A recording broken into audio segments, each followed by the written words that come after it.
चमा चमा चमकेलू मछरी जलावा हो पोखरावा। चमा चमा चमकेलू मछरी जलावा हो पोखरावा।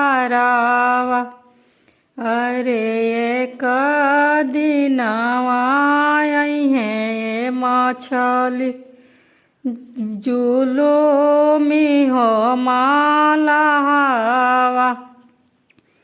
अरे एक दिनवा अइहे मछली जुलुमी हो मालावा। अरे बीच पोखरा जलिया हो डाली है हो जईबू हो सापनावा। अरे बीच पोखरा जलिया हो डाली है हो जईबू हो सापनावा। गमा गमा गमकेलू बेटी पापा के हो आंगनावा।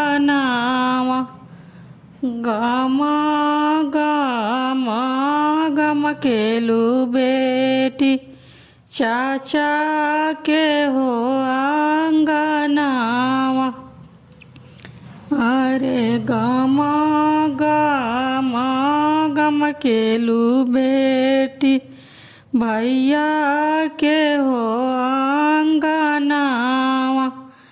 अरे एक दिनवा ये बेटी कवन सिंह दुलावा।